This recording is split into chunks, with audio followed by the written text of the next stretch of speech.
So now let us look at the improper axis of rotation in the case of staggered ethane.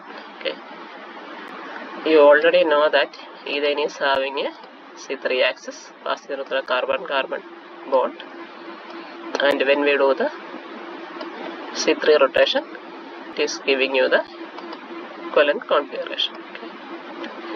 Now there are also additional C2s which are perpendicular to the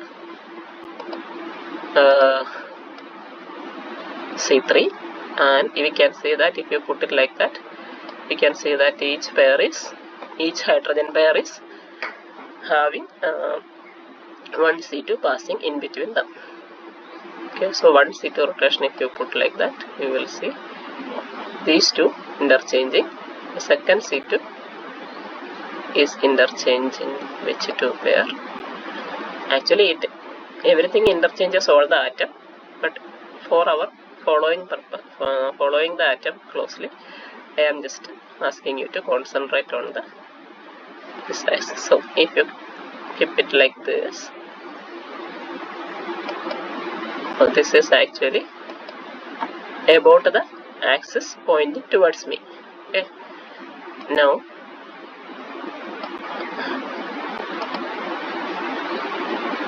other C2, if you do, you can say that it is rotating in the different way. So, but they are all kind of equivalent and they are all perpendicular to the C3. Now let us look at the S6 rotation. S6 rotation is basically performed using the C3 axis, and when the rotation is done followed by the reflection, you will get the equivalent configuration on the other side. So first you focus on any one group of the CH3. First we are rotating 60 degree and then reflecting. Okay, so when we are rotating, this atom is basically coming to the middle, and when on reflecting it will take this position of this right one. Okay, you can follow that and going that side. These are the S6 operation with the labeling I have illustrated in the PDF. And sigma D, there is the sigma D. Actually sigma D is for the opposite pair of hydrogens. You can see that C3 is a part of it. Okay, and this sigma D will be perpendicular to, it is bisecting the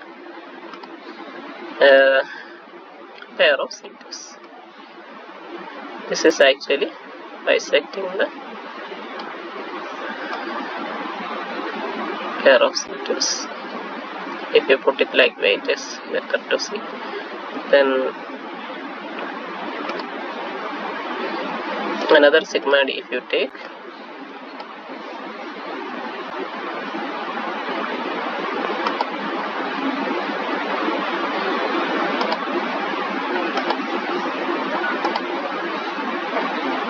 this is actually bisecting these two pair of C2s. So like that we have 3 sigma D here. So if you keep it everything together, you will see that all the opposite pairs of hydrogen are lying in one of the sigma D plane, and in between the